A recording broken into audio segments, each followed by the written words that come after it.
بسم اللہ الرحمن الرحیم، السلام علیکم ویئرس، بلال شفیق یوٹیوب چینل میں آپ کو خوش آمدید کہتا ہوں۔ ویئرس خبریں بہت ہیں لیکن ون بائی ون شیئر کروں گا۔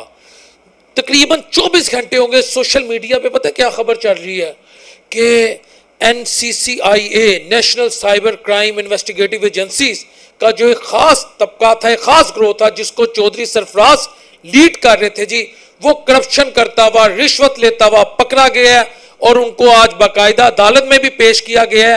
ہتھکڑیاں لگی ہوئی تھیں، یہ باقاعدہ میں آپ کے ساتھ ویژول شیئر کر رہا ہوں۔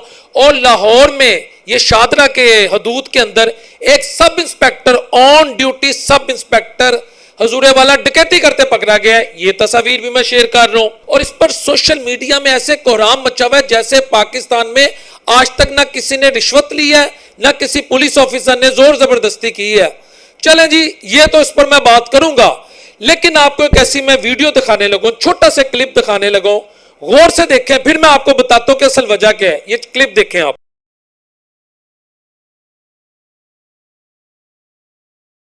یہ ایک ٹریفک وارڈن ہے غالباً، اور یہ خاتون کو مار رہے ہیں۔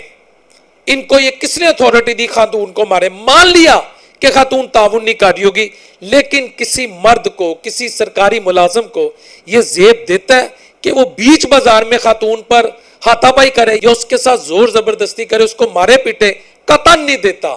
وجہ ویورز پتہ کیا ہے؟ یہ جو میں نے سب انسپیکٹر عامر کا بتا دیا، اس نے ڈکیتی کی اور 10 دنوں بعد معلوم ہوا تھانہ اشرا میں وہ ڈیوٹی سر انجام دے رہا تھا۔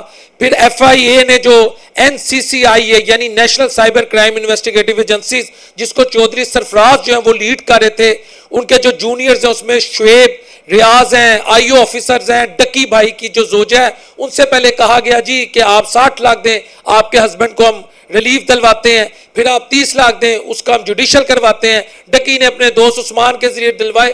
یہ خبریں چل رہی ہیں بھائی جان۔ بات یہ ہے، آج تو ٹھیک ہے، اچھا ہوا کرپٹ لوگوں کو پکڑا، یہ ڈاکو پولیس آفیسر کو پکڑا، یہ NCCIA نے جو مبینہ کرپشن کی ہے، اگر اس پہ چارج لگ جاتا ہے، ان کو سزا ملے، ٹھیک ہے، سب کچھ اچھا ہو رہا ہے۔ لیکن کیا یہ پاکستان میں پہلی دفعہ ہو رہا ہے؟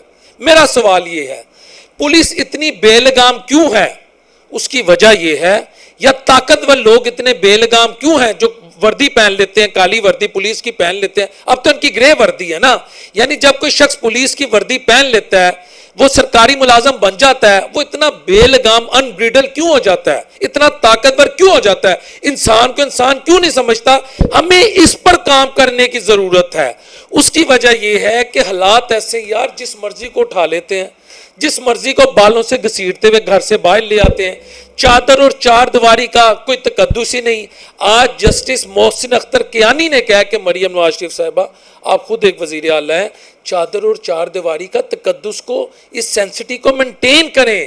پولیس کے پاس اس وقت اتنے اختیارات ہیں، آپ سڑک پہ ہوں، آپ گھر پہ ہوں، آپ قبرستان ہو، آپ مسجد میں ہو، آپ گرجے میں ہو، آپ مندر میں ہو، آپ گردوارے میں ہو، میں پاکستان کی بات کر رہا ہوں، آپ سکول میں ہو، آپ کالج میں ہو، آپ یونیورسٹی میں ہو، یقین کریں خدا کی قسم، اللہ تو سپریم پاور ہے، لیکن یہ جو پولیس کا ہمارا طبقہ ہے نا، یہ ہے they are enjoying unlimited power with impunity۔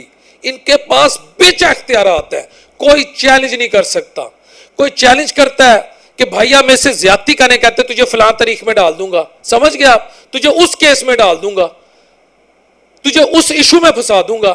تو جب اس طرح کا معاملہ ہوگا تو پھر پولیس ڈکیتیاں بھی کرے گی، پھر NCCIA کے لوگ عام آدمی کو اداروں کے نام پر ڈرا کے رشوت بھی لیں گے، کروڑوں روپے بھی وصول کریں گے۔ میں تو کہہ رہا ہوں بہت اچھا ہوگا اگر FIA نے ایکشن لیا ہے، لیکن ہمیں اس سسٹم کو بہتر کرنے کی ضرورت ہے۔ پولیس محافظ ہے، پولیس سے خوف نہیں ہمیں آنا چاہیے، پولیس کو دیکھ کے ہمارے چہروں پہ مسکراہٹ آنی چاہیے۔ ہمیں یہ سوچنی آنی چاہیے کہ لو جی اب میری جیب میں جو 10 روپے خدا نہ خواستہ وہ بھی چلے جائیں گے۔ پرابلم یہ ہے کہ پنجاب میں مریم نواز شریف صاحبہ آپ کہتی ہیں کہ میں نے میرٹ پہ کر دیا، کرپشن فری کر دیا۔ اگر کرپشن فری ہے تو سوال پھر یہی ہے کہ تھانوں سے کرپشن ختم ہو گئی ہے؟ میرا یہ سوال ہے، مجھے لاہور کا کوئی ایسا تھانہ بتا دیں، کوئی ایسا لاہور کا سرکاری ادارہ بتا دیں جہاں کرپشن نہیں چلتی۔ اگر نہیں چلتی تو very good, well and good, اگر چلتی ہے تو اس کا خاتمہ کون کرے گا؟ وہ کسی نے خوب کہا ہے کہ power corrupts and absolute power corrupt absolutely. جتنی طاقت ہوگی اتنا انسان کرپشن کی طرف مائل کرے گا اگر اس طاقت کی اکاؤنٹیبلٹی نہیں ہے. اگر عدلیہ میں دیکھیں، میں آپ کو ایک بات بتاتا ہوں، مجھے اگر یا کسی پولیس آفیسر کو، میں ایک ایس ایچ او ہوں، میں ایک سپاہی ہوں، میں ایک اے ایس آئی ہوں، اگر مجھے اس بات کا یقین ہوگا کہ میں کسی شخص کے ساتھ زیادتی کروں گا، عدالت میں بیٹھا جج میری پیٹی اتار دے گا، تو خدا کی قسم میں کبھی اس کے ساتھ زیادتی نہیں کروں گا. لیکن جب مجھے کوئی پوچھنے والا نہیں ہوگا، میں کہوں گا اوے ڈال دوں تجھے فلاں کیس میں، تجھے فلاں دن والے معاملے میں ڈال دوں، بھائی میں ہاتھ جوڑوں گا، میں پیروں میں گر جاؤں گا کہ بھائی جان معاف کر دے، میں بڑا مارا آدمی ہوں. یہ ہے ہمارا اصل مسئلہ. آج جی سب انسپیکٹر نے کرپشن کر لی، ڈکیتی کر لی، جی وہ این سی سی آئی اے والوں نے یہ کر لیا. یہ سب کچھ ہوتا رہے گا جب تک اس ادارے کو اکاؤنٹیبلٹی کے تحت نہیں لایا جائے گا. جس طرح میڈیا آگے آپ نے پی ایکٹ لگا دیا، اس طرح تمام اداروں کو جن کے پاس اختیارات ہیں ان کو اکاؤنٹیبلٹی کے زمرے میں لایا جائے. ورنہ مائیں بہنیں بیٹیاں اسی طرح ہی پولیس والوں کے ہاتھوں، ٹریفک وارڈن کے ہاتھوں، سب کے ہاتھوں ان کو ٹف ٹائم کا سامنا کرنا پڑے گا. مگر میں اس میں یہ نہیں کہتا تمام پولیس آفیسر یا سارے کا سارا محکمہ جو ہے وہ کرپٹ ہے. حتیٰ کہ رپورٹس آتی ہیں انٹرنیشنل ٹرانسپیرنسی انٹرنیشنل کی کہ پنجاب میں یا پاکستان میں جو موسٹ کرپٹ ادارے اس میں بدقسمتی سے پولیس کا ادارہ بھی آتا ہے. بدقسمتی سے. یہ میرا سروے نہیں ہے، میں تو کبھی ادھر گیا بھی نہیں جہاں ٹرانسپیرنسی انٹرنیشنل کا وہ ہیڈ کوارٹر ہے. لیکن میں کہہ رہا ہوں عام آدمی کو اگر ریاست چاہتی ہے نا، عام آدمی اس کے ساتھ جڑ جائے. ہمارے پولیس والے اگر چاہتے ہیں ہم ان سے محبت کریں، وہ بھی ہمیں شفقت اور محبت کی نگاہ سے دیکھیں.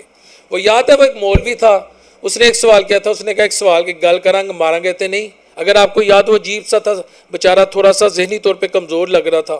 میرے پچھلے دنوں اس کلب گزرا تو اس نے کہا نہیں، انہوں نے کہا تسی اینا مارنا کتوں سیکھیا. تو یہ چیزیں ہوتی رہیں گی جب تک اکاؤنٹیبلٹی نہیں ہوگی. یہ میں آپ کو حقیقت بتا رہا ہوں. آج میں پاکستان کی سیلری کلاس کو، اس کلاس کو جو تنخواہ دار طبقہ ہے، اسے میں سیلوٹ کرتا ہوں، بلکہ دونوں ہاتھوں سے سیلوٹ کرتا ہوں کہ پاکستان کی معیشت کو چلانے میں اس سیلری کلاس طبقے نے جو رول پلے کر دیا ہے، یقین کریں نہ کسی دکاندار نے کیا، نہ کسان نے کیا، نہ ریٹیلرز نے کیا، نہ ہول سیلر نے کیا، نہ ریئل اسٹیٹ سیکٹرز والوں نے کیا، نہ ایکسپورٹرز نے کیا. کیونکہ جولائی سے ستمبر تک 130 ارب روپے، میں کیا کہہ رہا ہوں، رواں مالی سال میں جولائی سے ستمبر تک وہ میرا سیلری کلاس طبقہ جو بڑی محنت سے 8 10 12 گھنٹے جی بوس جی بوس جی بوس، بیگم کا فون، بچوں کی فرمائشیں، گھر میں بیماری، گھر کے معاملات، لیکن آفس کا کام ضرور کرنا ہے. گھر میں موت بھی ہوگی تو میکسیمم 1 یا 2 دن کی چھٹی. یہ میں بتا رہا ہوں جو سیلری کلاس والے ہیں، کیونکہ مجھے پتا سیلری کلاس کیا ہے، مجھے ان کی تکلیف کا اندازہ ہے. ان لوگوں کو میں کہتا ہوں کہ آپ لوگوں کا سب سے بڑا کریڈٹ ہے پاکستان کی معیشت کو چلانے میں. اور اب یہ جو کہا جا رہا ہے نا کہ tax ratio to G D P اگر 10% ہونے جا رہا ہے، اس پہ آپ یقین کریں میں ایف بی آر کو بھی اتنا کریڈٹ نہیں دوں گا، کیونکہ ہمارے اداروں میں تو بڑے ایشوز ہیں، ان کو ریفارم کرنے کی ضرورت ہے. مگر میں یہاں پہ سیلری کلاس کو ضرور کریڈٹ دوں گا. اور اس وقت امید ہے کہ رواں مالی سال میں 700 ارب روپیہ 700 بلین روپیز جو ہے وہ ٹیکسز جو جمع ہونے جا رہے ہیں، اس میں سب سے زیادہ کنٹریبیوشن سیلری کلاس طبقے کی ہے. اور آپ کو معلوم ہے کہ سیلری کلاس طبقے کی جو شخص 1 لاکھ روپیہ جس کی تنخواہ ہے، وہ اس کے ساتھ کیا ہوتا ہے یہ ذرا سنیں. یعنی اگر وہ لاکھ روپے کما رہا ہے 40,000 کے قریب ٹیکس دے کر. یہ ایک ریناؤنڈ اکانومسٹ ہیں، کامران خان کے پروگرام میں آئے ہیں. انہوں نے کہا ہے کہ اگر آپ کی 1 لاکھ روپیہ تنخواہ ہے، مجھے میرے آفس سے 1 لاکھ تنخواہ ملی، تو میں گھر کتنے پتہ پیسے لے کے جاؤں گا، یہ روپے لے کے جاؤں گا 60,000 40,000 موقع پہ ٹیکس کی نظر ہو جائیں گے. لیکن اس کے بعد وہ جو 60,000 ہوگا اس میں میں نے بیٹی کے معاملات، بیٹے کے معاملات، ادویات کے معاملات، بجلی کے معاملات، گیس کے معاملات، تو اس کے علاوہ بیٹی کی شادی، بہن کی شادی، بیمار ماں کا علاج، بوڑھے باپ کا علاج، بیٹے کو پڑھائی کے لیے اس کی یونیورسٹی کے ایکسپینڈیچر کو میٹ کرنا، بیمار ہو جائے تو اس کے لیے ہسپتال میں اپنا ٹریٹمنٹ کروانا. یقین کریں یہ کیسے زندگی گزاریں یہ لوگ جانتے ہیں. یہ ہیں اصل ہیرو, ان سے موٹیویشن لینی چاہیے. ہم موٹیویشن لیتے ہیں قاسم علی شاہ سے, ہم موٹیویشن لیتے ہیں فلانی وہ سرکار سے, فلانے بندے سے کہ یار اس کے لیکچر سنو. بھائی جان موٹیویشن لینی ہے تو سیلری کلاس کے لوگوں سے لیں, ان سے پوچھیں کہ آپ اتنی کم آمدن میں کس طرح اپنا گزارا کرتے ہیں. 40,000 میں پہلے دے آئے ہوں, اور جو بقایا 60,000 آیا ہے. جب میں زندگی جینے کے لیے ایک انتہائی سادہ انداز میں اپنی زندگی جینے کے لیے جب میں سپینڈنگ کروں گا تو 18% اس 60,000 کا مجھے مزید جی ایس ٹی کی مد میں دینا پڑے گا. تو میں اپنے بچوں کے لیے, اپنی فیملی کے لیے کیا لے کے جا رہا ہوں؟ میں پاکستان کا اصل سرمایہ ہوں. میں سے مراد میرا وہ سیلری پیشہ طبقہ.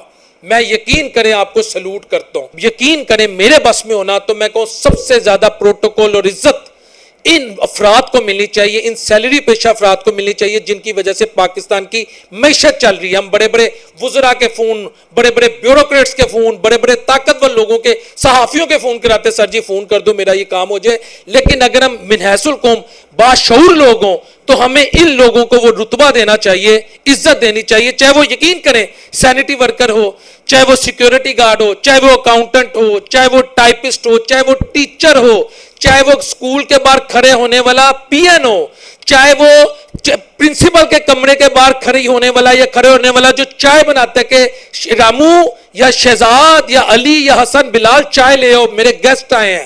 ہمیں ان لوگوں کو بھی عزت دینی چاہیے. اور اگر اس سے زیادہ مینیجر ہے, کوئی ڈائریکٹر ہے, کوئی اسسٹنٹ ڈائریکٹر ہے, یعنی میرا مقصد یہ ہے میں آپ کو بتاؤں جو عام ورکر ہے نا, جو سیلری پیشہ طبقہ ہے, وہ ہمارے ماتھے کا جھومر بننا چاہیے. اور بدقسمتی سے پاکستان میں جو فائلر ہے نا وہ کنگ نہیں ہے, وہ بڑی مشکلوں سے زندگی گزار رہا ہے. جو فائلر ہے, جو ٹیکس دیتا ہے, میں نے آپ کو بتا دیا, اور جو نان فائلر ہے, جو ٹیکس نہیں دیتا, جس کے پاس بلیک منی ہے, جس کے سورس آف انکم جو ہیں وہ نہ حکومت کی پہنچ میں ہے نہ میری اور آپ کی پہنچ میں ہے. اگر حکومت کی پہنچ میں بھی ہیں تو اس پر ہاتھ نہیں ڈالتے کیونکہ دے آر بگ جائنٹس. تو وہ لوگ جو ہیں بیسیکلی ان کو میں کہوں گا وہ کنگ ہے. یہ الٹا صاحب ہو گیا, جو جیسے کہتے تھے نا پڑھو گے لکھو گے بنو گے نواب, کھیلو گے کودو گے ہو گے خراب. اسی طرح یہ ہے کہ پڑھو گے لکھو گے رول جاؤ گے, سڑکوں پہ کہو گے مجھے جاب دلا دو. خیر بات کو میں ڈریگ نہیں کرنا چاہ رہا, مقصد یہ ہے کہ ہماری سیلری اس کلاس نے نا یقین کریں بڑی تکلیفیں سہی ہیں. باقی اس دعا کے ساتھ کہ اللہ اپنے حبیب علیہ الصلوۃ والسلام کے ساتھ کہ ہم سب کے لیے آسانیاں پیدا کرے. اگلے پروگرام تک اپنے ہوسٹ محمد ڈاکٹر بلال شفیق کو اجازت دیجیے. اللہ نگہبان.